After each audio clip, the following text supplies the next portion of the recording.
شادی کی تقریب میں دلہے پر چاقو سے حملہ۔ ریاست راجستھان کے چتور گڑھ ضلع کے اونچھا گاؤں میں ایک دل دہلا دینے والا واقعہ پیش آیا، جہاں ایک ٹیچر نے اسٹیج پر ہی شادی کی تقریب میں دلہے پر چاقو سے حملہ کر دیا۔ خوش قسمتی سے دلہا، جس نے پگڑی پہن رکھی تھی، صرف سر پر معمولی چوٹ کے ساتھ بچ گیا۔ اس واقعے کے بعد شادی کی تقریب میں افراتفری مچ گئی۔ پولیس جائے واقعہ پر پہنچ گئی۔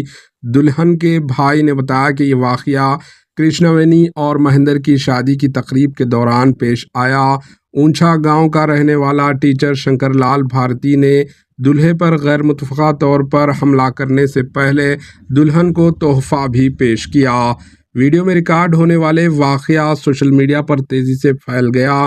حملے کے بعد شنکر لال وہاں سے فرار ہو گیا۔ کئی ساتھیوں کے ساتھ موجود تھے۔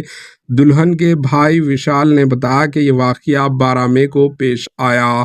تحقیقات سے پتہ چلا کہ حملہ آور شنکر لال اور دلہن کرشنا وینی پہلے ایک سرکاری پرائمری اسکول میں ایک ساتھ کام کرتے تھے، جہاں شنکر لال اس سے ایک طرفہ محبت کرتا تھا۔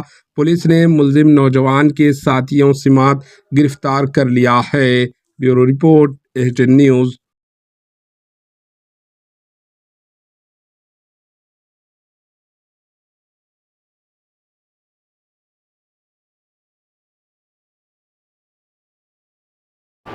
AHN نیوز کو لائک کریں، شیئر کریں اور سبسکرائب کرنا نہ بھولیں۔